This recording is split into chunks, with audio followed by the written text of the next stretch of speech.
নেতিবাচক ধারায় শেষ হয়েছে ঢাকার শেয়ার বাজারের সপ্তাহের প্রথম কার্যদিবসের লেনদেন।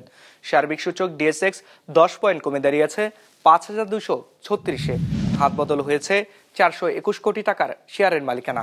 লেনদেনে অংশ নেওয়া প্রতিষ্ঠানগুলোর মধ্যে দর বেড়েছে 144টির, কমেছে 184টির, অপরিবর্তিত রয়েছে 67টির দর। এবার বাজার নিয়ে বিশ্লেষণ শুনবো ব্র্যাক ইপিএল স্টক ব্রোকারেজের। আজ ডিএসইএক্স ইন্ডেক্স ক্লোজ হয়েছে 5236.85 পয়েন্টে, যা গত বৃহস্পতিবারের তুলনায় 10.45 পয়েন্ট কম।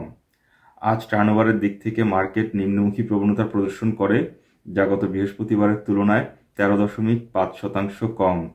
এদিকে অধিকাংশ লার্জ ক্যাপ সেক্টরে আজ মিক্সড পারফরমেন্স দেখা গিয়েছে, যেখানে সবচেয়ে ভালো পারফর্ম করেছে pharmaceutical sector, followed by fuel and power এবং ইঞ্জিনিয়ারিং সেক্টর। আজ টার্নওভারের দিক থেকে সবচেয়ে ভালো পারফর্ম করেছে textile sector, followed by pharmaceutical sector এবং ইঞ্জিনিয়ারিং সেক্টর। আজ টার্নওভারের দিক থেকে সবচেয়ে বেশি ট্রেডেড স্টক ছিল Orion Infusion Limited, followed by Intraco Refuelling Station Limited এবং Rangpur Dairy and Food Products limited.